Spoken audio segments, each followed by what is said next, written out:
And what do you guys think is underneath the guilt? It's something that I've explored a lot. Like, we're used to saying, yeah, the guilt, but what's underneath it really? Like, what stirs you up when you're feeling that moment of, like, the tug of war between work and family?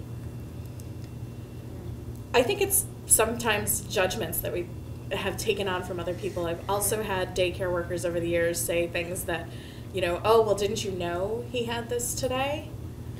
Yeah. Yes, I knew, but I left the house at 7 and my husband was doing the morning and my husband forgot, but now you're taking it out on me. Mm-hmm.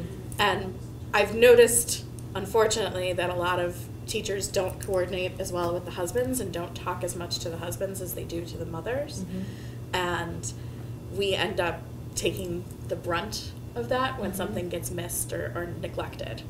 And the thing that got missed was that he wasn't wearing a red shirt on Red Shirt Day.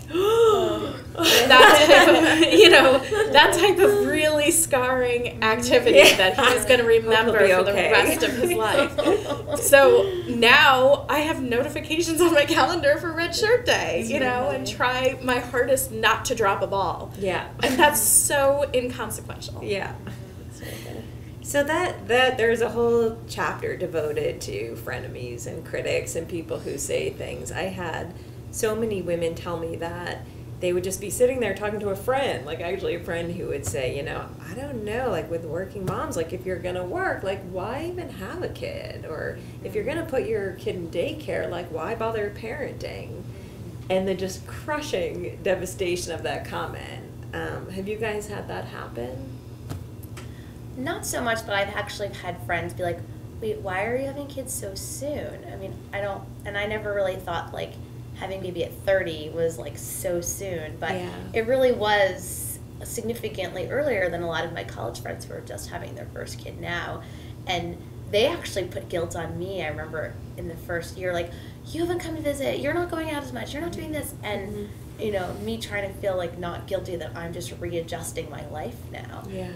Not so much of like why you're having kids, period, but more of like what's your rush? And I guess I never really was like, well, I don't really have an answer for that exactly, but more of like this is the time for me, and I'm ready to be a mom, and I'm ready to start parenting. But it is an interesting question.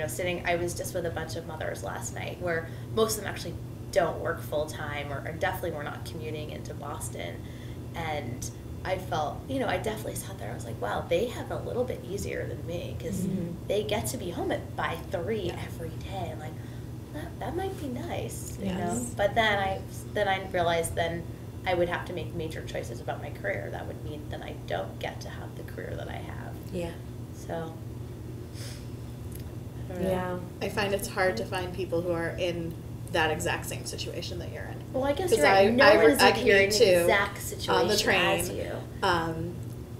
But a lot of my friends get in their car, and even that is, a big difference to me, that I'm standing smushed around all these other people, and I have no control over how fast the train is going to go, and they can get in the car and listen to their own music and be on their phone if they want to, and, I have twice as long of a commute.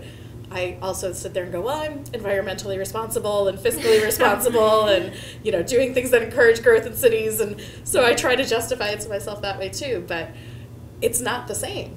I can't just get in my car and go home in the middle of the day.